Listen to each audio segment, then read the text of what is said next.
You are now listening to Talk Your Jits podcast.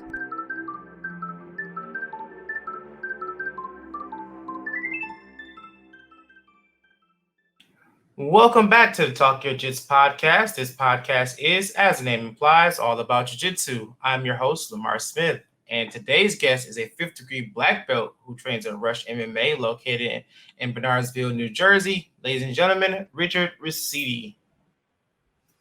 Thank you, Lamar. Great to be here. Man, the pleasure is all mine, sir. How are you doing this evening? I'm doing great, thanks. And you? Pretty good, man. Tired. Had a good training day earlier today, so a little beat up, but I'm here. Nice. All right. Well, first and foremost, I would like to thank you again for coming on to do a episode with me today. Greatly appreciate it, sir.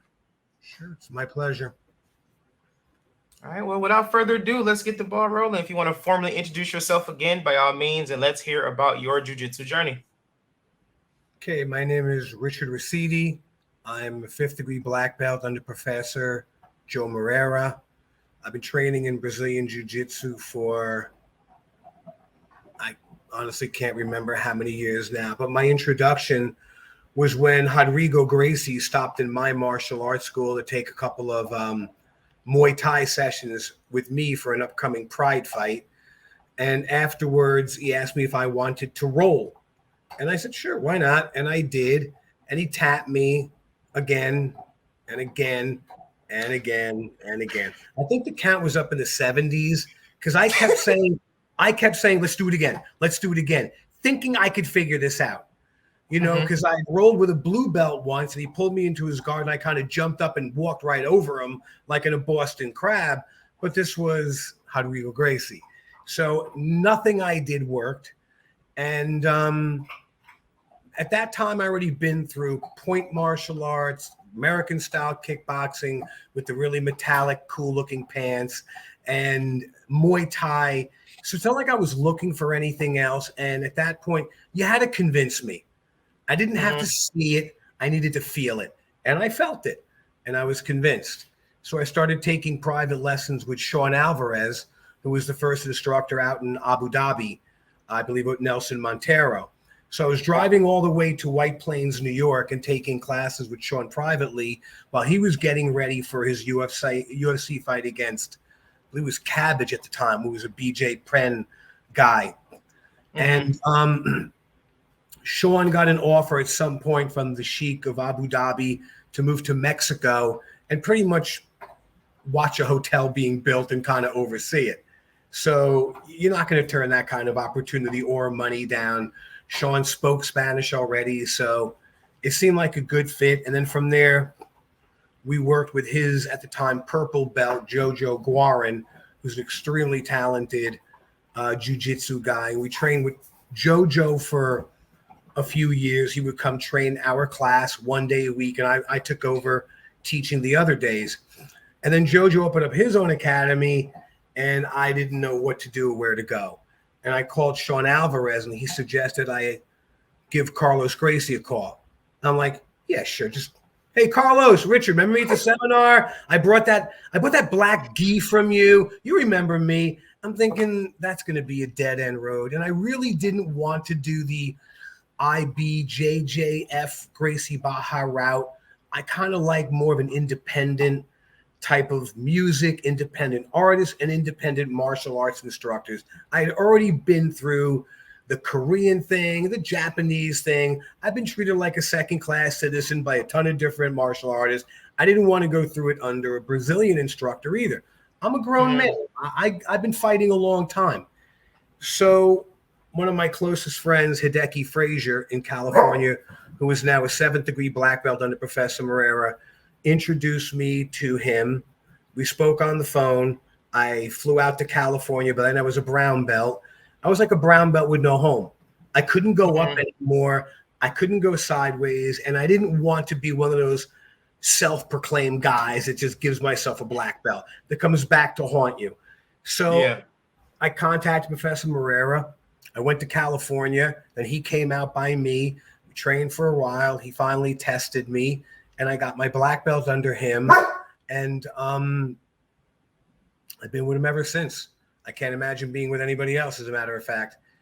I just love the way he formulates his jiu-jitsu. And I know a lot of schools may or may not teach his principles, but I did. I did my own stuff too, but the principles work, man. They just do, especially for older grapplers. When I was a younger grappler, I moved as fast as I wanted to. Now that I'm older, I move as fast as I have to. There's a big difference.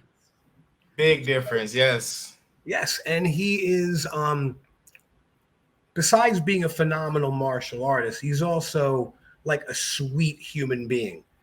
You know, I like the Brazilian culture where everything is a hug and a kiss, whereas in Japanese and Korean it's more formal. And I mean, I was bowing to guys who own 7-Elevens. I was bowing to guys who own because they were Korean or Japanese. Hello, sir. Hello, sir.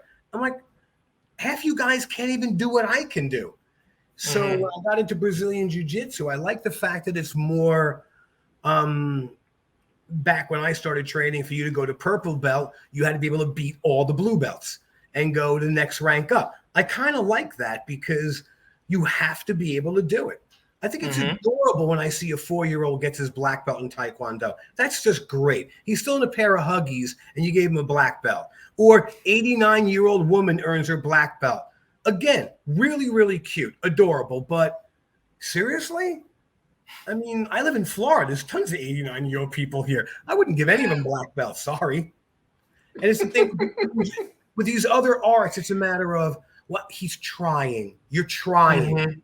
Brazilian Jiu-Jitsu is not about that. You either can or you can't. And that's what I like about it. You have to admit, when you tap because somebody has you in a lock, you're acknowledging that they were right at that particular moment and you were wrong. And you get to do that and go on and continue to train and do more. Whereas these other things, they stop and that's it. Well, you hit me in the face, you knocked me out, you scored a point, and it's over. Imagine if kickboxing matches went on after a knockout. Let's do it again. BJJ's do. You get to do that. Right. For sure, man. Yeah. As you know, we're under Master Joe Moera as well. My instructor is one of his Michigan black belts, and I got the opportunity to meet Joe. I think I was like maybe a few months in. I think I was like maybe like my first or second stripe when on my white belt when my instructor got his black belt. So I've heard about the name Joe Moera from UFC and whatnot. And when I finally got to meet him, it was a culture shock, because I've never met anyone of his caliber, let alone someone who's Brazilian. So when my instructor was talking about, he's like, yeah, that's my master, Joe Moera, blah blah blah. He's like, just to give you a fair warning, Joe taught himself English, and it shows. So I was like, all right. And he always talk about eventually you'll learn how to speak Joe. So I asked everybody this who's under Joe Moera. So I mean, you trained for a long time, but how long did it take for you to speak and understand Joe? Having come from a culture where I had to understand the Koreans and the Japanese, my name is Rich Raciti. Under Master Bai, I was Lich Raciti. I mean, the man never used preposition. Lich, what are you doing now? I'm like, what are you doing now? Do you take a course in broken English when you come here? Prepositions, pronouns. So I was used to it. Professor Moreira has a very, what I would call, thick accent. But I think if he was American, he would have that same accent. It's like listening to James Earl Jones talk. If he was Japanese, you still hear James Earl Jones coming through. So Professor Moreira, he says, guard. Pass the guach. Yep. Pass the guach. So I've gotten better at understanding him like you and I are talking. I can see some enunciation. I can see your mouth moving.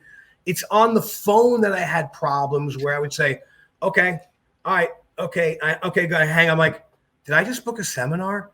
Is he coming in November? Is that this November? I'm like, what the hell did I just do? I just said, yes, sir. And usually I just say, okay, send me the details. And I'm like, oh, shit. I look at the details thinking, I'm having a seminar. Like he's coming, like that. But he's easier for me, but one of the things I love about him is that he knows he's difficult to understand. I watched an old school VHS with him and Chemo, and Chemo was doing all the talking. And when Professor Moreira spoke, it was like, all right, this is why Chemo's doing all the talking. I could understand it. But now, having been around him more, it's still a little bit difficult on the phone. So I asked him to kind of verify things with an email, a fax, smoke signals, chain letter, email, tattooed. So I make sure that, I understand what we're doing here. Yeah, it was a little difficult. But the thing is, I mean, and I'm wondering myself, oh my God, like you go to places like Poland, Germany, how the hell do they understand it? How do they understand even me? And it's jujitsu. It's the language. I mean, he's shown me things where he didn't have to explain it. It was so obvious. Yeah, my effing arm is bent this far. I see how you got me there, and it's listen, he put me out cold in a seminar once. He was demonstrating a choke, and I'm in his guard, and he's doing some kind of a different variation of an X choke, and he has his knees against my chest, and it really didn't feel like anything. And the next thing you know, I'm embarrassed because I thought that I wasn't paying attention to him. He was talking. He's Richie. I'm like, I'm really sorry. I lost my train of thought. No, I was unconscious in front of little kids. Yeah, he put me out.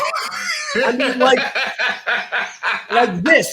And he's basically like, my neck is going like that. He's going like that. And he's going like that. And after I came to consciousness, my student, are you okay? I'm like, yeah, let me just get up and walk around. And I was okay, but I was like, wow, I did not see that coming. That was a sneaky little anaconda creep up on you kind of choke. Usually you can go, okay. There was none of that, man. I went from happy to comatose in a split second. And then even after that, I was apologetic because I thought I had lost focus. And I'm like, well, he was talking and I was maybe doing one of these things, but no, I was unconscious. Yeah. I've had the experience of experiencing a Joe Moreira smash pass. In the middle of a seminar, and we were going over something, and he was going for or leapfrog or bulldog. It's kind of the same. And Joe, he's going to show the technique for 100% of the technique. So I'm under him at this point, and I can just feel everything just slowly doing like this. And right in the middle of him talking, someone else asked him a question. Oh yeah, I know those. He stops. He stops in the middle of the crawl. All of his weight on you. Yeah, you're basically tasting your own spine through your chest. Like you feel internal organs, and he's on top of you. And then he looks up to answer the question. He looks up, and the body gets pressed down even more. It's like this. Yeah, I know. And you're dying there on the bottom. You just want to kill the guy asking the question. And I'm under him. I'm like, what do? I don't want to rush Joe, but at the same time, I'm slowly fading, and I can just feel like every time I try to take a deep breath, it just goes. Ugh. So I'm like, okay. And I just kind of like finally got my arm up and tapped him on the waist, like, He's like, okay, work. I'm like, all right, give me a minute to breathe here, but I think I got it. No, I've been there where he's demonstrated. I mean, I'm very flexible from my kickboxing days. So my legs, I can do a perfect split, but I'm not doing perfect split with somebody holding my leg this way and Joe Moreira on top of the other leg. That's a whole different feeling. And the amount of pressure he's able to exert, the amount of downward pressure. And a lot of times, a lot of people don't understand the difference between horizontal pressure and vertical pressure. If I lay on top of you in side control, chest to chest, that's one feeling. But if I put my rib cage on your rib cage or on your chest, that's a complete different feeling. Your ribs are not meant, your ribs are meant to go compress front to back. It protects your heart and your lungs. Side to side, though, they don't move at all, which is why most people get ribs broken on their sides and not in the front. Obviously a bone popping out of somebody's sternum. I mean, I have seen it, but it's not something that's often. So his, even not his, but I call it Joe Moreira, BJJ, and sometimes he gets mad. He goes, it's not. It's just Brazilian Jiu-Jitsu the way it should be taught. Some people call it old school. And I watch him. I'm like, okay, could Professor Moreira do a really cute little berimbolo move? Maybe, maybe not. But could he stop somebody trying to do it on him? I think absolutely. Of course. Moving him and all of that new wave jiu-jitsu and all the crap like that's going on in, point. And I'm not a big point jiu-jitsu fan. That's like, to me, it's like playing point karate. People started to call that a wimp thing. And, well, there's full contact. Well, full contact to me in jiu-jitsu is going for submissions. And now it's not even like, how'd you win your match? I won -1 to 0. I'm like, you must be proud of that medal, huh? So you won 0 to -1 because you faked sitting guard and he sat guard first. And that's your strategy for winning, is knowing the rules so well that you can stay right on that razor sharp line and faking people into making mistakes. That's not how real jiu-jitsu matches start. You start, you high five, you stand up, and now people are like, I'm going to sit on my ass and butt scoot. Everybody was butt scoot fighting. Woo, those scoots were fast as light. I'm going to butt scoot near you. My dog does that when he needs his anal gland suppressed. And I'm going to watch you on a mat with a black belt, sliding your ass across the mat, trying to scoot up to somebody. And then it's the other guy's obligation to engage you. Like, you're scooting your ass on the floor. Why would I want to engage with you? I'm laughing at you most of the time. So like Chris told you, we're much more on the side of jiu-jitsu that's practical in all aspects of self-defense. And being that I come from a stand-up background and an executive protection background, being a bodyguard, training other bodyguards, there's certain things you just can't do in an altercation, and sitting on your ass is one of them. You can't grapple two guys at one time. Some people say they can. I know Brazilian Jiu-Jitsu is becoming big for law enforcement, but are you rolling onto your weapon side? You've got all this rigging on you. How are you going to be pulling off things like arm bars? What about how can you hold on to your weapon? Weapon retention for law enforcement is number one. You and I are rolling on the ground. I'm doing a Kimura on you. What's your other arm doing? Is it reaching for my gun? So, we'll do a lot of things differently in jiu-jitsu. And Chris took over a school in New Jersey that was strictly a point-based system. And now they're learning how to, okay, your thing is not hitting people. I get it. You're a pacifist. You don't want to hit anybody. You love jiu-jitsu. Jiu-jitsu means gentle art, but you have to be able to stop other people from hitting you. Can you block punches? What would you do if someone did have a knife?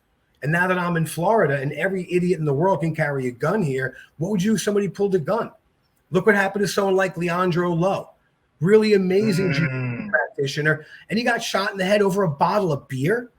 Yeah. Because when you threaten another person or another man's ego and you hold him down, pin him down, you better be able to finish that. Because if you get up and walk away, you don't know what he has on him or what he's going to use. There's too many people who resort to weapons and guns as a way of solving every argument out there. It's come with the go-to move. It's like you start at DEFCON 5 with guns if you have them. So things like that are stuff that we work on a lot more than just going for points. I mean, if I'm going for submissions and I wind up winning on points, I'll take it, but it's not my goal. My goal is to make you submit, tap you. That's right. That's my favorite part of jiu-jitsu. So, my schools generally don't do a lot of competition, but when we do compete, we tend to do really, really well because we focus on the principles laid out by Professor Moreira. And there's certain things that we do that are a little bit simpler. We had gone to a tournament. Our first tournament we went to, I bought 12 guys. Out of 12, we won 11 gold medals. Nice. Joe didn't win a gold medal. Was the last guy who went. He's like, well, I don't want to ruin the streak. I'm like, hey, you just kind of did, didn't you? Yeah. Oh, crap. Don't say that, man. So he already gave me the excuse, and he lost. We're not really sure where he's buried, but I'm sure he's doing well someplace. So, and the reason we won is all my guys did the same exact thing. One of my favorite positions in jiu-jitsu is north-south. While everybody else is in side control, looking to get the mount, looking to attack arms, I'm going the other direction. I'm going for your head. I'm going for your neck. And our particular top position in north-south is flat on our stomach. We are next to you on the side of you, not on top of you on all fours. I'm giving you zero room to move. And we'll put people in that position because everybody's always blocking the mount. And it's a shorter distance right to the computer. Go to where he's breathing, go to where he's thinking, go to the most vulnerable part. He has to defend that north-south position with both hands. And that's to manipulate him because now all of my weight is on him. And one of the reasons I figured this out is because I'd gone to a tournament at one of Professor Moreira's tournaments, and he matched me up against one of his beasts. And I was pretty jacked. But this guy was mean, man. I just got my black belt, and this guy looked like, I'm like, oh no, what happened? was like a mean, tough dude. So I seen everyone play it safe. Professor Mansour is there. I'm like, you know what? I'm the new guy. I'm going to go for like a really cool judo hip throw that I get all the time. Well, in my mind, it worked really well. But in reality, he kind of stepped around me. We ended up on the ground, on the mat, and he had me in north-south. And, dude, I could not get out of that to save my life. I'm like a baby whale going, flopping my arms, trying to go this way, that way. I didn't have the experience. And he managed to put his sternum right here on my mouth and my face. So I finally got out, but he didn't win on anything. He didn't score any. It was just, he just got the better position. So, of course, they raised his hand. I accepted that. I go back to my hotel room. I pulled down my lower lip. I had a hole under my lip through into my jaw. Like I can stick my pinky in it. I'm like, ooh, yeah. I mean, literally a hole. He had grinded a hole into my entire gum line that it opened up. And I could literally stick my entire, like my pinky in here where it's like up under here. I'm wiggling around in there. So I know it's in there now. I started to have a whole different respect for north-south position. I started working on it more and more where I was not going to be on all fours. I was going to be flat. I was going to have his arm against, his body. I'm going to get that arm triangle type choke. I'm going to move my hand onto his hip so he can't move in. If he tries to turn me over, I switch to the other hip. And I just began working with my guys. We won every single match with that choke. No one could stop it because everybody else was heading south and my guys were heading north. So we still work on it constantly. I think it's one of the best moves out there. And even now, since I started adapting a little bit more for my guys, I see a lot more variations on north-south too, where I would actually sit through, which I did, was sit through and crank the guy's neck backward and throw my leg over his leg, almost a reverse north-south. So I think it's one of the least vulnerable positions to get reversed on. Okay, so you may get out if you're lucky, but where are you going to go from there? You don't have, I'm not going to let you butt scoot, or I'm not going to let you pull me into like into like a butterfly guard or scoot underneath me because I'm never coming off my knees. I'm staying flat. I'm staying flat on my stomach. So we are not like this north-south. We are like this. We are side by side. Whereas my head is right next to your head, and I'm pushing my cranium into your head, and I'm just going to make you the most miserable human being in the world until you have no choice but to tap. Wow, I've never really seen north-south play like that. I don't see any reason to be on top position in north-south and be on all fours. With Professor Moreira and side control, a lot of times I do what I call the professor. I do 3 types of side controls. One is the Professor Moreira, where you're on all fours, letting the guy do something so you can open him up for a counter. If you smother the guy, you lock him down, you're going to have to loosen up your arms eventually to go for your submission or arm or whatever. So I like that. I also like the hip-to-hip side control. kind of Rafael Lovato Jr. move, where if you're going to hip out, then my chest on your chest is not going to help me. But if you're going to hip out, I'm hip to hip with you. My hip is where your hip goes, my hip goes. So I'm actually almost on my hip. And the third one is twister side control. I completely reverse everything the other direction. And I have my head up against your head and my body and my shoulders up against your arm. And I'm pinching it into your head. It's miserable. And you can go right to the mount from there. You can go from a couple of different positions. So I like all three, and I'll go from one to the other to the other. You know, if I'm in a Professor Moreira, all fours, he pushes out. Maybe I'll sit through and go to the hip to hip. If he tries to push me back, and then from hip to hip, I'm right there for north-south. Because, again, most people are defending you're mounting them. Most people are defending you going for your submissions. I may go for a Kimura, the far side Kimura, and while I'm doing it, I'm just setting him up for my north-south. I'm going to wrap my hand around his neck as soon as he starts to move from my arm, and then he's going to know, you know, he's going to have to fight out of it, not just get out of it. Mm-hmm. Wow. Yeah, like I said, I've never seen North-South play like that, so I'm gonna have to look into that for sure. Yeah, that's different. That's really different. I'll send you some videotapes. You know, again, it's a little bit different than side control, where I may give the guy room. In north-south, I want to smother you, and I want my sharpest parts of my body, my hip bone, against your most vulnerable parts. Years ago, I trained some guys out in Pennsylvania at a school, and those guys were like country boy crazy. And I showed one of them, the craziest one, who was a rugby player, how to do a cranium lock. Mm-hmm. And he's like, "What's that?" And I showed it. I did it on him. I said, "Put me in your guard." And I grabbed the back of his neck and I put the top of my head into his eye socket. And I'm like going like that. He's like, that. So he does it in a tournament. And the other guy taps and gets up and starts screaming blood. "What the F was that, man? You push it." And he's like, "You tapped?" You tapped.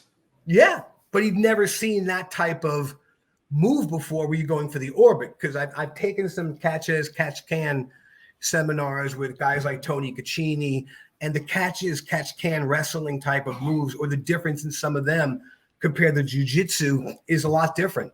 Where a key lock in BJJ, you're coming across under here, you've got the guy you're in like that. In catch, they're pushing it out to the side. So instead of your arm being like this, it's like this. Now try resisting a key lock when your arm is out here as opposed to in here. They push it out to the side. And they have a lot more brutal moves, because back as, catch wrestling days in the early days, they call them hookers. You had to hook and break something. Because, in poor times, if you and I are going to fight, and like, listen, man, let's just go ahead and like mess around and make it a draw. We'll both get paid. Well, the audience doesn't like when you do that. They start to catch on. So the rules start to change to like, okay, you have to literally break an arm or break a finger. We want to see a bone coming through for one guy to be the winner. So a lot of the catch techniques came from, do you ever see the movie Gangs of New York? Mm-hmm. Okay, like the under the nose, in the fish hook, yeah, stuff like that. And it was all kind of legal in catch. So people like Carl Gotch brought it to Japan. The Japanese revolution in wrestling came from us, and they just perfected it. And the difference in Japan is no matter if you win or lose, the fans love you. Here in America, you lose one match and you're done. Of course, if you win one match, you're calling out the champion. One day, I'm calling out so-and-so. It's my first match.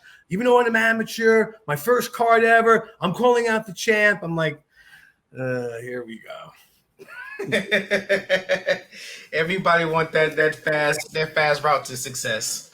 Well, which is okay. But, I mean, if I had to ask people why they first started getting in martial arts, it's usually because they wanted to be able to defend themselves. Then they'll say, well, against the average person. Well, the average person doesn't go around giving people a hard time.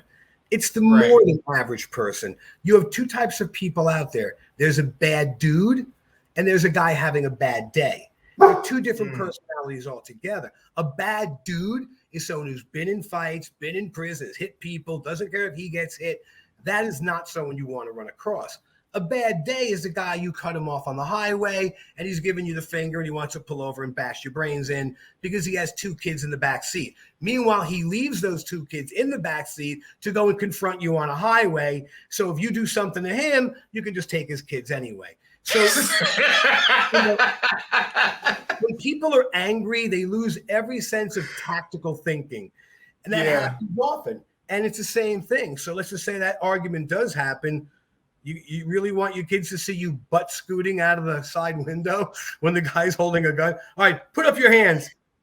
Hold on. I'm going to butt scoot. Let me sit down a second. The best chance you have is if the guy dies laughing just from watching you do something like that. So, when you have jujitsu that starts on your knees all the time, they don't start standing up. The other guy's not trying to throw any punches ever. You get a false sense of confidence, and that will betray you when you need it the most. When someone's really going to throw down, and all of a sudden you're going for certain techniques. And like my guys understand liability. It's very easy to go for a double leg takedown on somebody and have them smash their head on the cement, and now they're dead. So now you're in court. Every penny you have is being drained. Your family is being stressed out. And you can start all the GoFundMe pages you want, but they're going to want your ass in jail for killing somebody. So you can't always go for these takedowns and throw people on hard ground. I mean, we're responsible for what we do, unfortunately. So we do talk about justifiable force, even in our Brazilian Jiu-Jitsu classes. How come you wouldn't just throw the guy like that? Can you determine how he's going to land? If I was able to get the throw off and I had the capability, like a gun disarm, we teach a lot of gun disarms in Brazilian. Ones that don't flag you. I'll just take the gun like that. That's great. Now, when it goes off, that shell is going to come right up and hit you in the face and burn your nose. And I've seen it happen. I did a gun disarm video maybe 25 years ago or longer, and Mike Swain, 4-time Olympian, 4-time judo legend, he did a judo disarm in a gun, and he brought the gun to here, and when the gun went off, the flash went up his face. And have you ever smelt burning nose hairs? It's not as good as I'm making it sound. It really isn't. I mean, he got like this red Hitler burn on his face. You could smell the nose hairs, and we had to like put makeup to redo it. But that is what would happen. So knowing where the weapon is pointed, you just can't do this stuff. Like, the Gracie Jiu-Jitsu came out with the Gracie Jiu-Jitsu gun arms. When were they ever doing gun disarms? Like, how did you go from Jiu-Jitsu to doing guns? And a lot of it came after 9/11, when everybody in the world, every Taekwondo instructor or whatever became, I'm a counterterrorism instructor. Like, really? Are you going to round kick everybody in the face? That's what you're going to do? You jiu-jitsu guys, I teach gun disarms. You're just going to scoot your butt up there and grab it? Just scoot up there under the radar? Little butt scoot and grab his gun? So it's kind of like, people have a problem staying in their lanes sometimes. It's not enough that you've got your niche and corner on this, but you have to have it all. So everything I teach, I practice, I train in it. I look for the best people to train with. I'm not just all of a sudden offering a zillion different things because it's a new fad. Everybody wants to learn this, so I'm teaching it. And so, I think that Brazilian Jiu-Jitsu, I love it. I think it's the coolest stuff. It's fun. It's casual. I like that my students don't have to walk on pins and needles. Because you mentioned about, Professor Moreira, and I know you're trying to get me to an impersonation. I can just see me getting the phone call. Richie, you think it's funny, huh? You think it's fun, my boys? Richie, let me tell you something, okay, my friend? I'm going to come to you. I'm going to put you a chokehold so bad. You're going to die in my guard. You're going to have to order pizza from my guard. You're not going anywhere. So I'm not doing it. It's not happening, Lamar. Don't try to pigeonhole me into that. I tried so hard, but I just couldn't get it. I'm sorry. Too smart for that. So all right, glad we got that out of the way. But it's funny. The first time, I got some good stories with him, some funny ones. once I checked him into a hotel room in Pennsylvania, and we're getting checking in, and there's two guys standing right by the door next to him, and they're smoking weed. And he just walks by, kind of makes a face. I'm like, listen, I'm sure he knows what it smells like and everything. And so as we're walking out, I say, hey, guys, can you do me a favor? Could you kind of like blow the smoke in the other direction? I just checked my friend in, and he's not into that. And of course, the one guy's got to say something stupid to me. He's like, how are we going to blow it in the other direction? The wind's going this way. I'm like, well, you could always walk on the other side of his door so it goes beyond. Like, why am I explaining wind to you? Right. But they were kind of migrant workers staying, and there was two of them, and they kind of gave me a look. And I said, please. I go, the guy next door? I said, yeah. You ever see the UFC? He goes, like the ultra? Yeah. I go, he's one of the legends. I go, you don't want to get him angry. No. I go, well, I'm telling. I said, just do me a favor. That was it. So, he really appreciated that. But he's the guy that I was astray, and he took me in, and that's something that I'll always appreciate. And he not only did he take me in, he's always treated me like a friend first. I'm about a year older than him, so we're like the same age. He watched me teach Muay Thai or boxing drills, and I'm very big on hitting on the same side I'm hit on. So if you hit me here, you're getting hit here. You hit me here, you're hitting here, giving 3-1. You kick me on this. I always punch you or kick you on the same side you're kicking me on because you have to retract it. I don't block here and punch here. Bang, bang, bang, bang. And he liked that concept. He's watching me teach. And so, he recognizes my strengths. And as far as jiu-jitsu goes, I recognize that when I roll with him, I'm like a 2-year-old. It's like your father's playing Superman and holding, come on, you Superman. I mean, I realize that I'm grappling literally with a pair of Huggies on, because he's going to do whatever he wants. And every time I have an answer, he's got an answer to the answer. It's just really tough to get over on him. And I think, I don't know if it's true, but I read a story where he had visited Brazil maybe 10 years ago, and they matched him up with some new hot guy or something like that. And he beat the guy, submitted him, but he wasn't ready to compete. I mean, his jiu-jitsu was solid. I watched the match between him and Hickson, and it was a relatively even match. I don't know, Hickson won, but it was interesting to watch some of that old footage and watching him in the UFCs or, watching some of his jiu-jitsu matches going back and see his personal development in jiu-jitsu from when he first started too. Yeah, it's amazing. Like you said, just seeing from where he started to like now, and he's still evolving. His game is forever changing.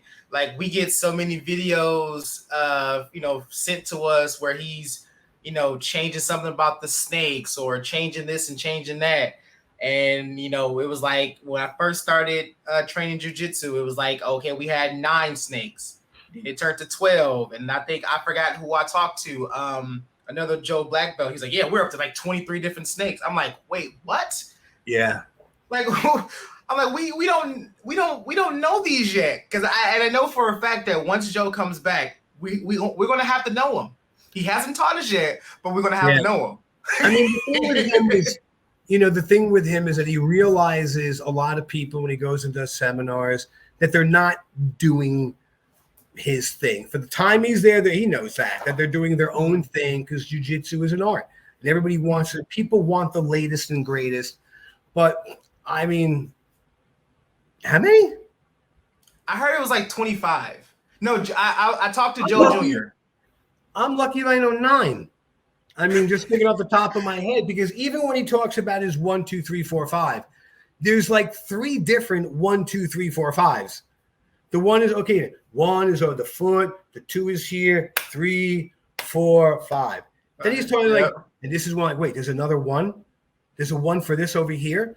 And I spoke to my friend Hideki Frazier, who's been with him a long time, and he said, he goes, listen, dude, I've been with it. Is my dog. I've been with him. All right, Homer. Come on, boy.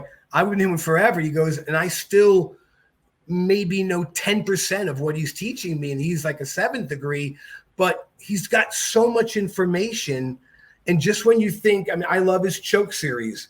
Just when I thought I saw all the different ways he can do a choke, he's showing me, and it's not that he's remembering it, it's just, he's picking it up. And students have asked me from the beginning, how do I remember all of this stuff? And I said, don't even try. Don't try. I don't remember. Don't try. Remember what you like the best. And since it's a martial art, what you like the best should be what works. When you say to me, well, my favorite move is this, I'm like, I've literally never seen you pull that off once. Why would that possibly be your favorite move? Your favorite move is in the 85 percentile and up submission rate, not the one that you suck at, but you still like it. That should not be your favorite move. Make it your favorite move by getting better at it. But I mean, I'm constantly remembering things that I did 6, 7, 8 years ago, 15 years ago.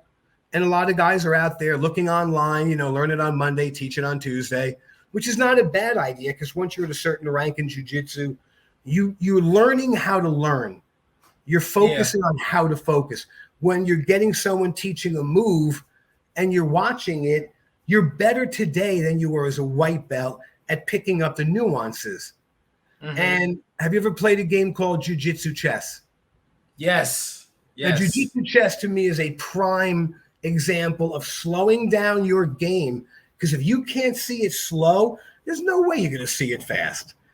So slow is smooth, smooth is fast. So one move per person, and ultimately somebody will still be able to get a submission, and that's how it ends. So we're trading one move. We're not, defending them, and it helps you to put together your flow, the way you personally move around another human being. How easily you guide around them and over them. Are you keeping your weight constant? Do you know between vertical pressure, horizontal pressure? I mean, I sucked at math in high school. Geometry, that's a circle, that's a triangle, that's a square. Anything other than that, don't confuse me. But if I had to explain geometry in a sense of when jiu-jitsu, horizontal planes, vertical planes, different types of pressures, different types of movements that keep you on top of another person. That's exciting to me. And I understand it. Kind of like my math was not there. I could count money like that. But anything else, I'm like, Richard, what's 1 apple plus 2 apples? What's 1,400? Like, I got that. So the money thing I got, and I can still do that. I can add money in my head as long as it's money. But anything else, I'm like, I'm lost. So I would often, I went to an Eric Paulson seminar once out of Kyoto, Brazilian Jiu-Jitsu in Long Island, when it was owned by Grandmaster Masur, and he was teaching there. So out there for the Eric Paulson seminar. Great seminar. I have to always bring somebody with me because they could remember everything, because I can't remember shit after a seminar. So I started writing down notes. Well, you've been to a seminar, you're sweating like a dog. Look at your notes after. It's like a prison letter. It's got like sweat all over it. All the letters are blurred. I can't even tell for the life of me what I wrote. So I would bring one of my students, Sam, who would constantly be able to remember. No, it was like that. Like, okay, cool, thank you. And he expected me as the instructor to be good at all that stuff. And like, I'm not. Same thing with people come in my school to join. We just finished an MMA training session. I've got bruises, a black eye, and I'm bleeding. Someone comes in for information. Hi, can I be just, hi, I'm the instructor. The guy's like, God, you suck. Look at your face, man. Is there a better instructor here? Is there someone that doesn't get hit so much? And I mix up with my guys. So, of course, I'm getting bruised up and scratched up and everything. But I can tell when people came in, they're like, is there another instructor? Are you like the slow instructor or something? Are you the guy they just keep around in the gym, like in a boxing gym? The guy who sits in the corner can barely talk anymore. Hey, let's go there. Like that guy. Like, are you him? I'm the teacher. I'm sorry I look like this. He said, no, unfortunately, I'm the instructor. No, it's me. Yeah. Then you try to explain why you're bruised up and why you're scratched up. And, the days where the instructor doesn't get hit anymore, unless you're just one of those guys who, teaches like chi power, and you go like that, and you sort of, and they fall apart because you have the power of suggestion over them. Unless you're one of those jokers, then real instructors are going to get in there with their students, and they're going to, They're going to get dirty. We're going to fight. We're going to train. I mean, everyone had to go through me. And I like fighting. I always did, and I always will. So when I go back with my guys, I'll roll with everybody. I'll train with everybody. And I'll get out there and do what they're doing. Yeah, man. That's the same thing with my instructor, man. Same thing with us. We roll. Anybody who wants to roll, we'll roll with. Yeah. You know, if this is your first class or your 100th class, if you want to roll, let's roll. Let's work. You know. I agree. I mean, the thing is, you know, some people call it disrespectful. They ask the instructor to roll, and maybe it is, maybe it isn't. But as an instructor, you should always be prepared to roll anyway. I mean, you know, and a lot of guys won't do it because it's on them to win. I mean, there's no way you're beating me in my school. This is not going to happen. So I will do anything and everything humanly possible to win. And the older you get and the bigger the guys get, new guy comes in, yeah, I'm 185 pounds, former NCAA wrestling champion, 5-time this. I'm like, oh, cool. Can't wait to get on the mat with you. And of course, they're going to go into beast mode. And, you know, even though I always have that concern, I still say yes. Let's go. And let me show you what jiu-jitsu is all about. Let me show you what it's like to feel comfortable on my back. We had a guy come in once, Hungarian judo guy, and his wife came in with him, and she came in. He's the European judo champ, Hungarian this. I'm like, all right, cool. I'm like, I'm not sure what Hungary even is, but whatever. And she built him up. He came in, went on the ground with my guys. And back then I had a lot of Polish guys, and the Polish guys were rough, man. They like to fight. They like to drink and they like to fight. And not one of those guys got taken down by this judo guy. And all of my guys, when they were on the ground with him, just destroyed him. He had no ground game at all when it came to judo. So if he couldn't throw you, he had no answer. And of course, after the match was over and he got beaten up a little bit, his wife, well, he has really sore. Of course, he got really sore wrists. Of course he does. It's like, you know, it's like before any good boxing. I'm in the best shape of my life. I'm going to kick his ass. I'm going to eat his children. I've been training hard for this. He loses the fight. I wasn't really in shape for this fight. I had a couple injuries going into it. I don't want to talk about it. You know, right now I have a ruptured spleen that I was fighting with. But, I mean, it's before the fight and after the fight. Dude, just admit you lost, and the other guy was better that particular day. Losing a fight, and that's the difference between jiu-jitsu. I know that a lot of people quiet dog, a lot of people call jiu-jitsu matches fights. And no disrespect to any of them, but if I hear I've won you've won 300 jiu-jitsu matches. Some of them may have been MMA fights, but it's not a fight. It's a match. That's why they call it a judo match. You know, so and which is why, you know, my guys stayed out of it a lot of times. I don't follow it that much as I used to. I'm not watching as many UFCs because I want to watch fighting, not bragging, not talking. I was one of the original guys who started doing seminars with MMA fighters. So my first seminar was with Matt Hughes. Wow. He was a tool. He was a tool. I mean, Dan the B7, one of the nicest guys. We had a great time. Boss Rutan, great time, great sense of humor. Frank Shamrock. Dean Lister has like the sickest sense of humor. So him and I got along really well. We had, within 15 minutes, we probably had the most disgusting conversation I've ever had that just went to the bowels of hell so quickly. I knew he was my kind of guy. Chris, lights out Lytle, another great guy, great sense of humor. You know, the entire time he's in the UFC, he was a fireman. So we're sitting on the edge of my boxing ring talking, and I said, I hear you're a fireman. He goes, yeah. I said, oh, man, I love that. He goes, you're a fireman? I go, no, I'd like to be a pyromaniac. I go, I just love watching shit burn. He goes, honestly, so do many firemen. I'm like, really? I'd let it go for a couple of minutes. Let's just see where this is going first. I see the blazes. There's a kid, second floor window. Give it a minute. Just give it a minute. Let her work for it. Let her want it. All right? She has to work for this. I mean, come on. So, you know, here you are, a firefighter saving lives, and he has that kind of sense of humor.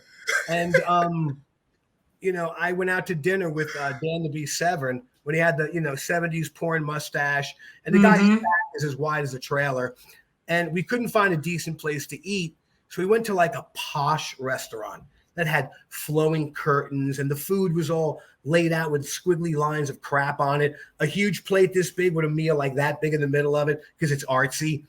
Right. And we sit down, and he looks at me and goes, if my wife knew I was here, she's been dying for me to go to a restaurant. Like, this is the restaurant most wives would love for you to take them to. And here I am with him, and he's with me.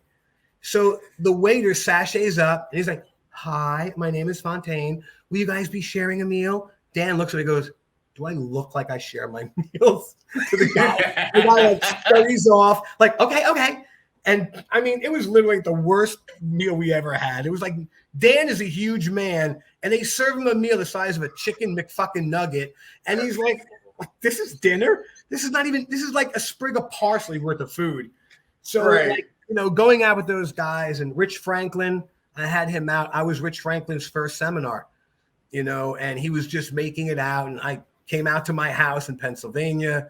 He walks in my yard, and my dog was 175 pounds and a monster. He comes running up, and Franklin almost like poops his pants when the dog ran up to him. Oh my God, what the hell is that? Is that a horse? I'm like, that's my dog. He's like, what is that? I said, it's an Anatolian Shepherd. They're bred to kill bears. He's like, is he friendly? I'm like, to me, I would not get in his cage, So I got to have a lot of seminars with the guys back then, and I got to figure out, who were really just nice people and who were not. Like I said, Matt was not a nice guy. Like you and I are talking right now, he would just pick up his phone and make a phone call. Hey, how's it going? Yeah, and his wife was pregnant at the time, so he's asking his wife on the phone, "Where are you?" Well, what room are you in? Well, I'm like, what is this, Beverly Hills 90210? Are we standing by Dylan's locker because he doesn't feel right? Like, what kind of grown-up asks questions like this?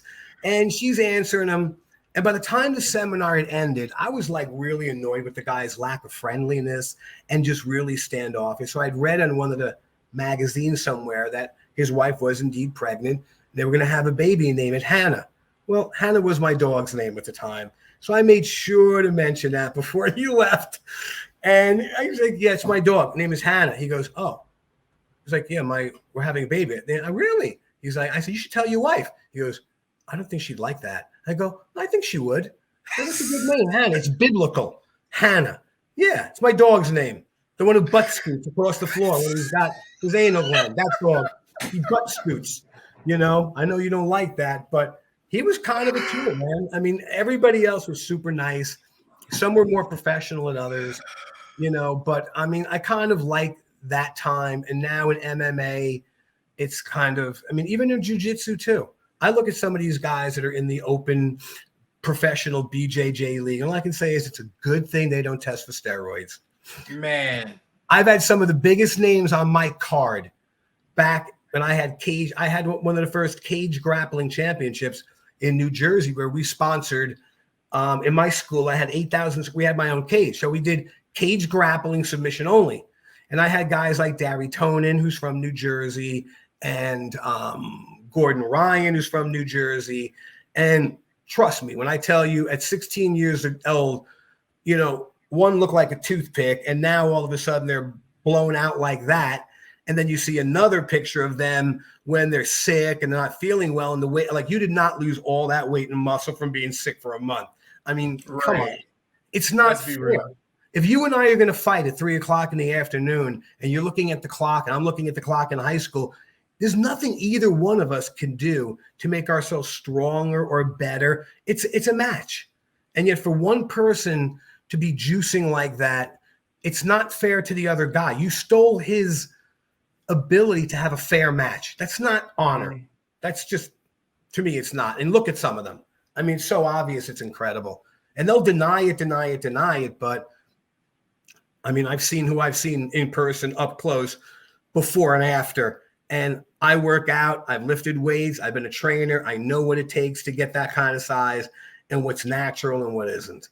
Like that Liver King guy. Yeah, okay. Finally he comes clean. The fact that he's on roids. And Joe Rogan called him on it from the beginning. He kept saying no, because it becomes sociopathic. If you say it long enough, you'll start to believe it yourself. But when you look down and you see a needle sticking out of your ass, I'm sorry, but that should take your illusion and completely destroy it. So, I don't think it's fair. I think that they should drug test in that. If you're going to call it a professional sport and it's a combat sport, then you should drug test for it.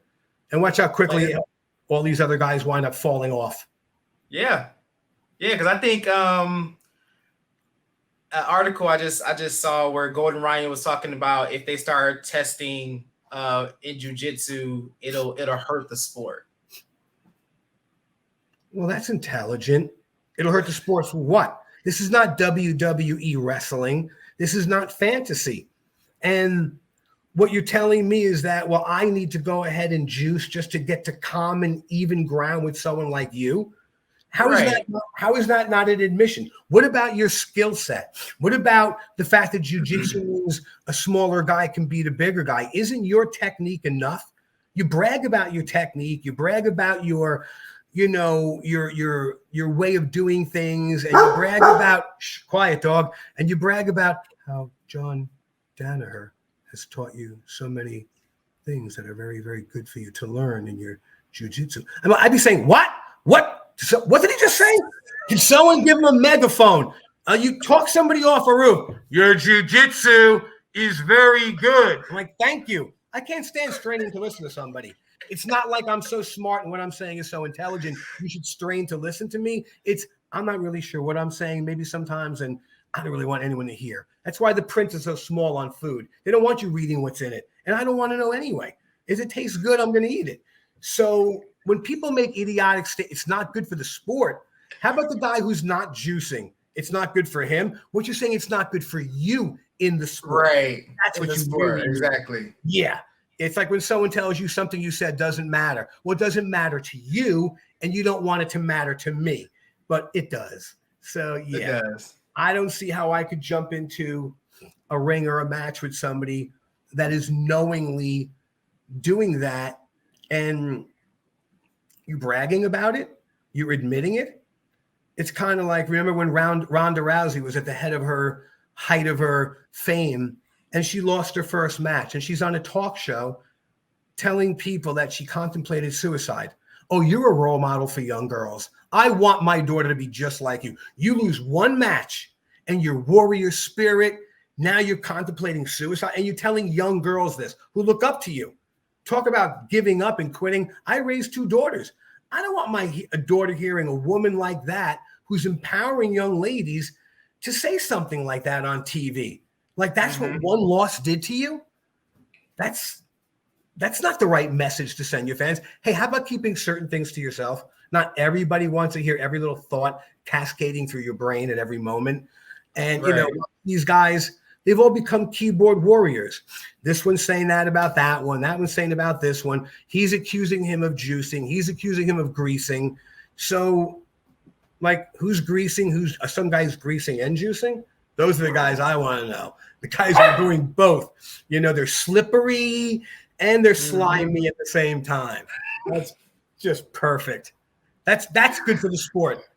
I mean, like I said, he was on my card a few times, and there's no way you pack on that kind of muscle like that. So when I watch some of the matches, that's what I envision. I envision someone who's synthetically improving their game, but you're bragging that your game is solid. Then you don't need the extra muscle. You should be able to do it he grappled on my event at 160 pounds, tall, lanky, skinny, good wrestling, but nothing overly exciting. Gary Tonin was a nice guy, competitive, tried to jump off the cage and get the guy in a choke. And I didn't know who either one of them was. They're apparently up-and-coming brown belts. Well, when you're already a black belt, you don't really give too much of a crap about up-and-coming brown belts, and I didn't. I don't follow the scene. It's like, hey, this guy's got 1 stripe on his white belt. We're going to be keeping an eye on him. I'm like, I'll just follow the ones who are already successful. I'm not going to watch the ones coming up until they're in there. And then you get guys like you that are busting your ass to earn a black belt, in Brazilian Jiu-Jitsu because you're wearing a gi, and you see people who've never even put a gi on and they're getting a black belt in Brazilian Jiu-Jitsu. I mean, that's crazy to me. Brazilian Jiu-Jitsu is with the gi on. If you want to give someone a black belt in no gi, there's no such thing as no gi BJJ. Call it submission grappling. Call it, I mean, obviously it's no gi because you're not wearing one. So why even say it? Just call it submission grappling. But when these guys are getting black belts, having never even put on a gi or tried the gi, didn't like it like Ryan did. I don't know. I didn't like it. It felt too squishy, and the tag in the back bothered me, and the spot where I stick a needle in my ass, I felt the way the pants were rubbing up against that. That kind of caused me, they're not going to do it. And therefore, they're getting black belts and moving up in rank. But, like, just here's your black belt. You're never going to wear it, but here it is anyway. It's not my thing. I prefer people to work both, but earn your black belt in Brazilian Jiu-Jitsu with the gi on or kimono, whatever you want to call it. That's the sport. That's even Krav Maga. Krav Maga, when it first was invented, was a uniform martial art. And the founder had studied karate. Now it's, if I wear more tactical stuff, I'll look cooler. Black pants, black boots. I know a guy who taught a course on what to do if a bus is hijacked for a whole weekend. There's never been a bus hijacked in this country ever, unless you watch the movie Speed with Keanu Reeves. Other than that, ever. Why are you practicing this stuff? I mean, seriously, what do I do if someone parachutes through my window? I'm like, run? Offer them coffee? I don't know. One of the most realistic accounts was when Anthony Smith talked about some guy breaking in his house and him fighting the guy for literally 20 minutes. If somebody breaks in your house during the day, it's for greed, money. They're smart. Somebody breaks in at night, it's for need, drugs. They may be super strong. If they're strung out, you can feel or taste what meth feels like on their breath, and try to stop people like that from coming at. I hit him 5 times. He kept coming. Well, that's what meth does to you. Mm-hmm. That's why the German army did the Blitzkrieg, because they were all on meth. They were all on a drug called, it was a Ritalin, and it was like basically meth. So they had that big, wide-eyed Aryan look on their face. And the Americans like, oh my God, these guys look enraged. They just marched for 4 days in the Blitzkrieg. Well, give me enough meth and I'll march for 4 days too. It's how build your road while I'm at it. Exactly. Yeah. Yeah. And the thing is, you're fearless. You have no fear. So therefore, there wasn't like a lot of fear on their part because they're all on drugs. And look at these MMA guys. I mean, there are more MMA guys now in prison than politicians. Like, they're all going to jail. It's getting to be like football. They should call junior football future wife beaters instead of like junior football, because the level of things you have to take. It's like, there's a great special on Netflix or Prime about Dorian Yates, the former British bodybuilder and Mr. Universe, the mass monster. He talks about the roids, talks about weed, talks about all the things that bodybuilders have to go through to get to that point to win a Mr. Olympia. I mean, you're literally destroying your body for that top honor. And some of these guys in jiu-jitsu are doing the same thing unknowingly. They're like, what are you going to do when you're 40 years old and you're like a cripple? You're going to talk about back in the day when you're counting out your change at a CVS like that, and you have a coupon, but it's for Rite Aid. Oh, yeah, this is for Rite Aid. Like, what's going to happen to you? And I don't think many of them care about it. And the other thing, too, is they've got such great nutritionists who work on their corner, who are recommending what they take, and ingest, like right. this. And I was saying, yeah. Look at the UFC. How are people still getting busted for drugs? They're testing. You're getting busted for it. And even some of the greatest guys out there that got busted for it. Look up how many people got busted in the UFC. And I mean, from the great Royce Gracie who got busted to a lot of others on down the line. To me, it smears your reputation a little bit. It does. It does. It definitely puts a stain on it for sure.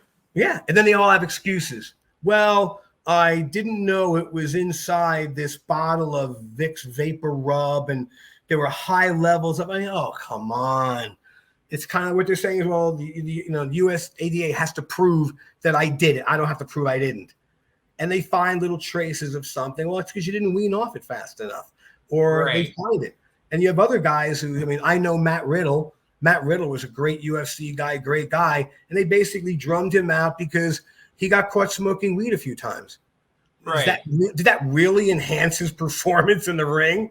What did it do? What did he do after he fought? Went home and fought a bag of Doritos on his couch.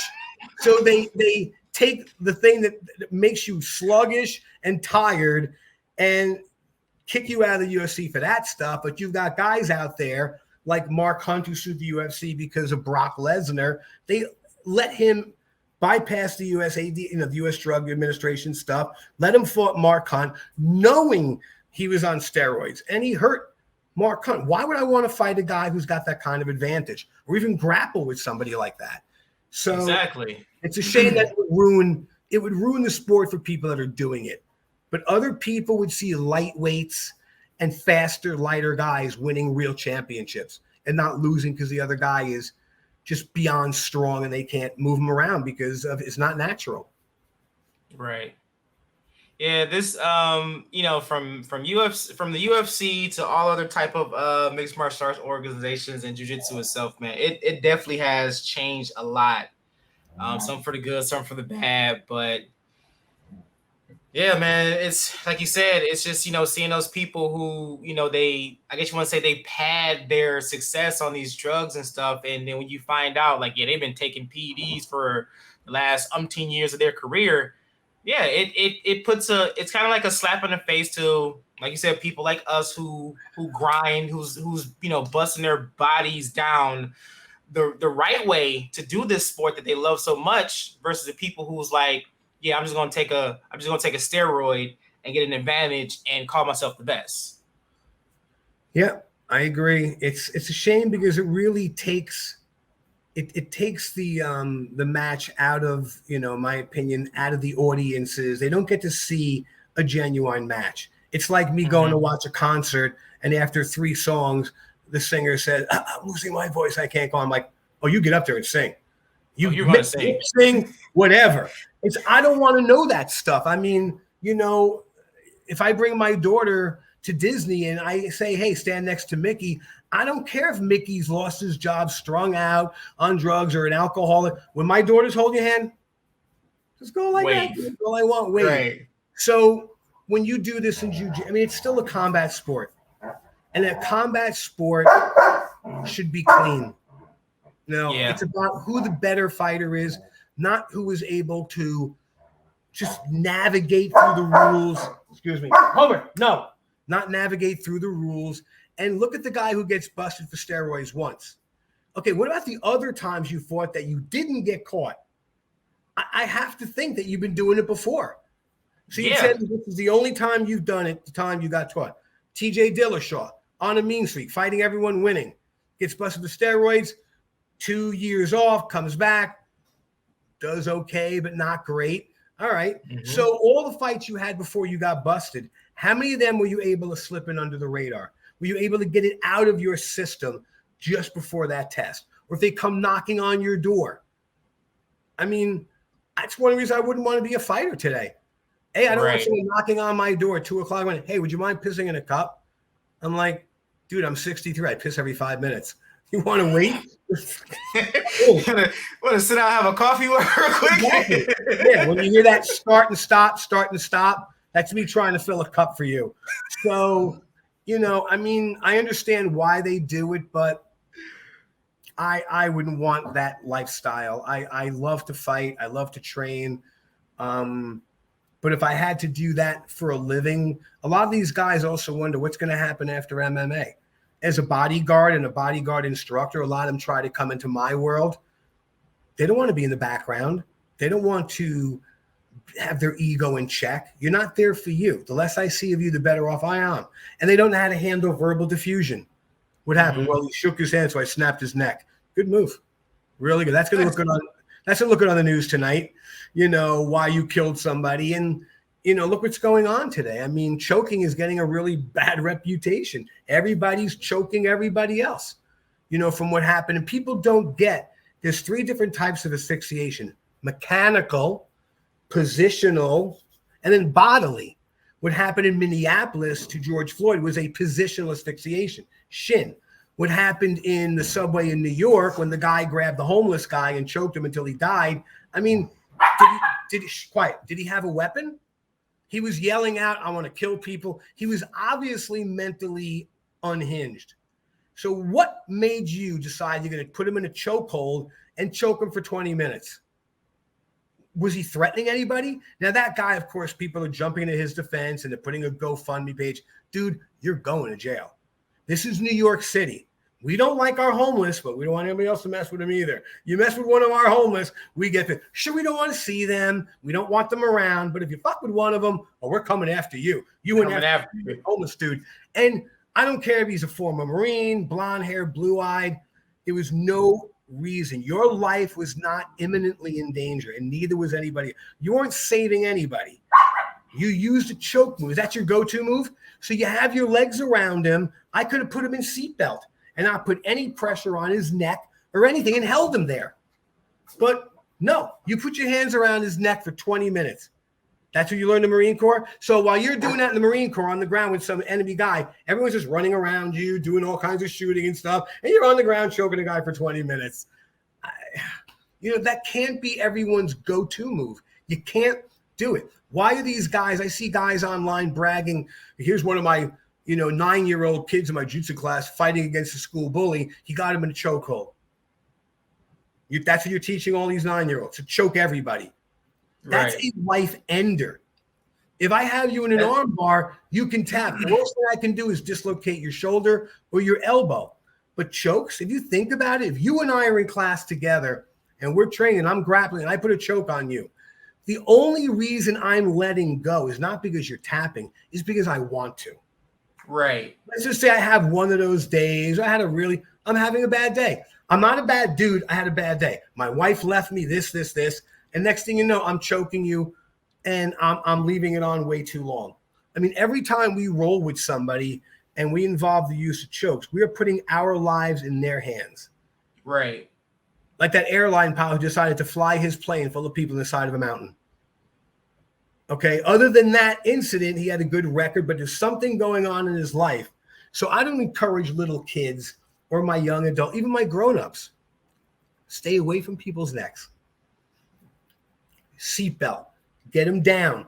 Let them put one hand down to break their own fall. You just can't grab everybody by the neck. And it's happening way too much because a lot of these jiu-jitsu guys are using that as the one go-to move. When in doubt, choke them out.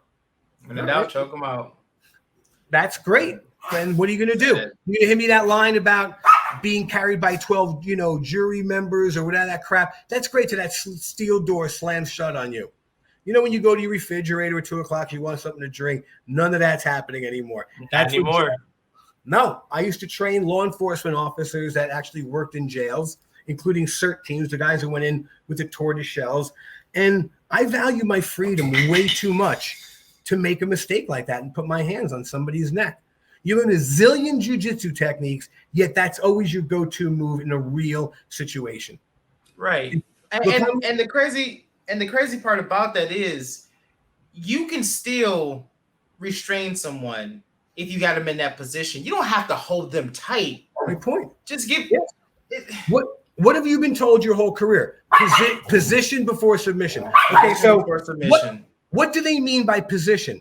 Controlling position. Controlling their body. So if I'm controlling their body, I don't necessarily have to choke them out and put them unconscious. I understand you're going to try to get out of the move.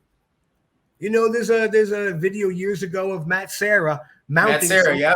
And the guy's like, "I'll kill you." And Matt, I got the mount. He was law enforcement. And Matt said, "Do you have him? When you take control of him, I'm letting him go." I would do the same thing. There's ways you can put people in positions where you don't have to go against their neck. And as soon as you do, that second when you realize you've gone too far, that oh shit moment, now you're really in trouble. And this guy, I don't know when the trial is going to start, but this is New York City. You can't get away with that stuff in New York City. It's not a stand your ground state. Homeless guy on a train flailing his arms saying, "I want to die." And how do you look at that as threatening? Nobody else grabbed him. Why were you the one? So New York is going to he wanted to be a hero. They're going to go after him, and the prosecutor's going to have a field day with him. And all the people that want to throw money at him, you're just throwing your money away. You know, I mean, you have that moment of where you have to do something, you feel you have to, but you've got to ask those questions beforehand. Is my life in danger? Is other people's lives in danger? Is it imminent? Like when Bernard Goetz was on a plane and 4 people approached him with a sharpened screwdriver and asked him, did you have any money? He shot 2 of them, but he still went to jail. He did a couple of years for that because he shot. I mean, you know, it was a difficult case, but why put yourself in that position? If you're that good of a martial artist, you're a good BJJ guy, you should be able to handle somebody without choking them. I'd much rather get him in a position and humiliate him. Give him a noogie, give him a little wedgie, maybe steal his wallet, make some phone calls with his phone while I'm keeping in my guard or something like that. You know, but I'm not going, and I had to tell my students that my chokes were, I love choking people. I do. I think it's a great move. I think it's definitely a conversation ender. Having said that, and looking at the current way that society is looking at it, you have to change then. You just can't do it. It's not, it just doesn't have the appeal it used to have for everybody, especially the guy being choked. And anytime it happens, they're going to throw anything and everything at you. So, you know, guaranteed there's going to be potential of this being either manslaughter. It depends if they go against him and they start going down the lines of a hate crime or something else that they can easily go after. And he's got a big problem. He just should have just stepped back and done nothing. Nobody was getting just stayed out of it. Just stayed out of it. Yeah, I mean, nobody was getting hurt. That's the thing. I mean, I'm sure you've been in Detroit. Like, there's not enough crazy people yelling and screaming in the street all the time. New York, every 5 minutes you see someone screaming and saying something. I mean, I just got a card from a guy in a parking lot yesterday that said Jesus Savior on his card. That's all it said. Mm-hmm. So, I mean, I think I'm being catfish. It didn't look like the pictures I've seen of Jesus. I'm almost sure. But, I mean, you know, people are preaching. People are pontificating. People are just screaming crap out. Just walk past them. I'm sure they're cars, but things like that I follow. I follow anything where somebody is using force. I follow those cases very closely to see what the outcome is going to be so I could relay this to my students and remind them that all force has to be justifiable, you know, including jiu-jitsu. So there's something to think about when someone's working a choke on you in class. Like, man, I just hope he's in a good mood. I hope no one pissed him off. But yeah, that's crazy though. That's very crazy. Yeah, and I wouldn't want to roll with a guy who's got roid rage.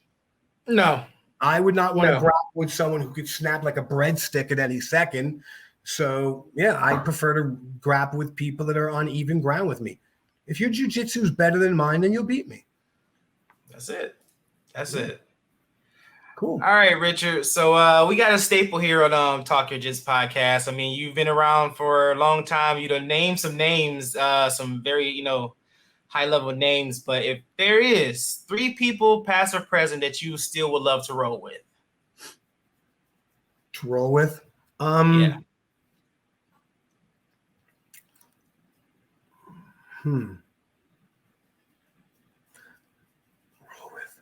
I mean, I think I'd like to roll, not any particular, like a really, really high level guy that's got all the tricks in the book, just to see how I would do against them.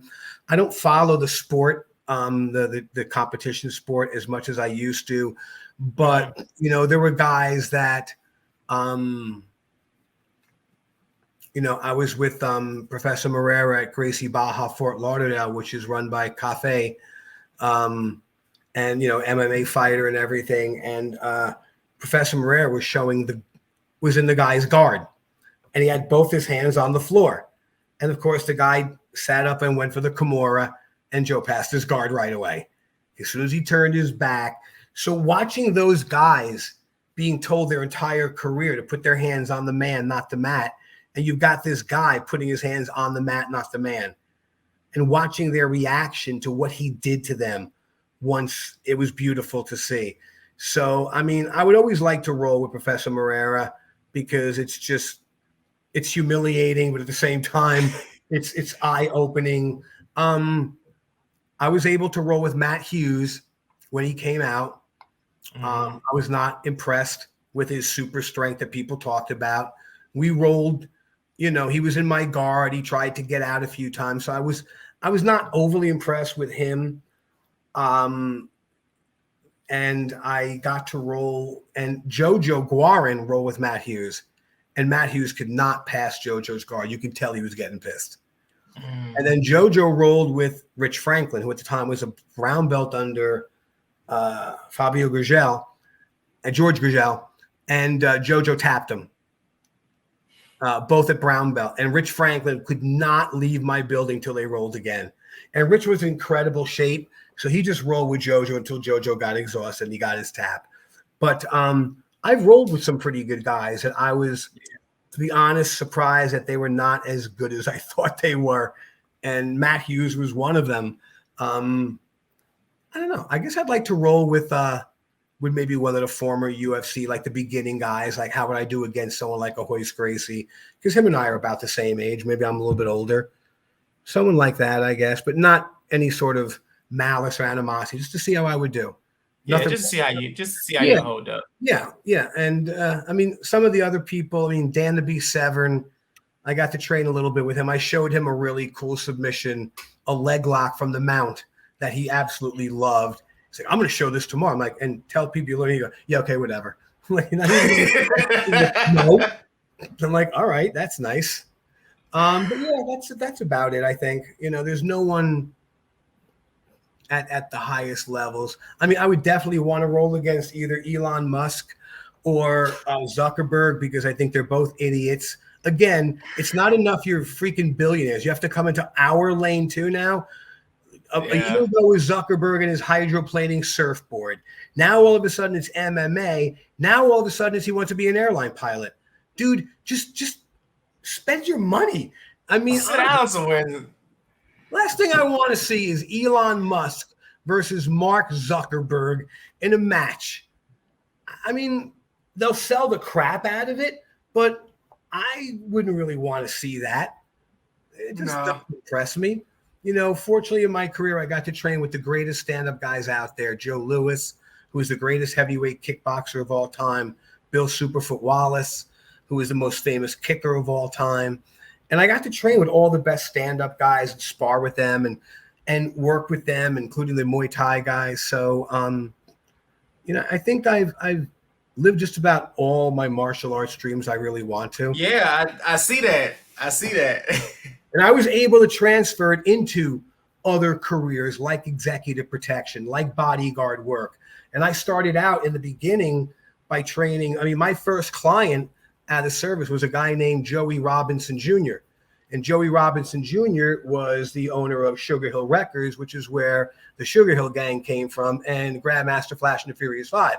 So when they were doing Rapper's Delight, I was doing their security and getting to hang out in the studio, watching these guys practice and travel all these really early rap bands into New York and do the security and meet some of the beginning people in like the hip hop community. Because I kind of feel like I'm Forrest Gump. I've been around a lot of different things that happen, like I've been here like that, which that movie proves if you're an idiot, you can meet 4 presidents. So I met maybe 1 president, but I got to meet people and train, all these guys in the entertainment industry. And that was kind of fun, training people who are celebrities in an upcoming emerging market that nobody even knew where it was going to go back then. But it was so cool to be around, those guys, and it was good. We had a lot of time making fun of each other, teasing each other, and anybody could say anything, and it was all cool. Kind of like when I was in the service. I mean, it was just great that we just had so much camaraderie that we could say anything to each other, teasingly, lovingly, and no one cared. It didn't matter. I'd come back. Some guy would come back from leave. Hey, how was leave? Good, man. It was great. By the way, tell your mom I left my underwear at the house. I'm like, oh, cool. And by the way, while you were gone, I made sure and kept your mother's water dish full, so she's had enough to drink. And it was like, F you. No one took anything personally. It was great. Yeah. Now everyone's ready to fight over everything. I mean, politics, you name it. It's amazing how many people are willing to throw down and just argue over things. You make your point, I make my point, and that's it. Then we walk away. Let's everybody go home, right? Home safely. Yeah, exactly. Right. The only way you're going to change my opinion is with a fact. Present the fact, and I'll say, you're right. Wow, you're right. Good for you, man. You changed my mind. But until then, you believe what you believe. I'll believe what I believe, and let's all get along. Yeah, that's all. All right, Richard, unless you got anything, any questions for me, if you got anything coming up for you, your school, or anything else, man, the floor is all yours. No, I think I'm good. I'd like to come on again sometime and show you a couple of things I am working on.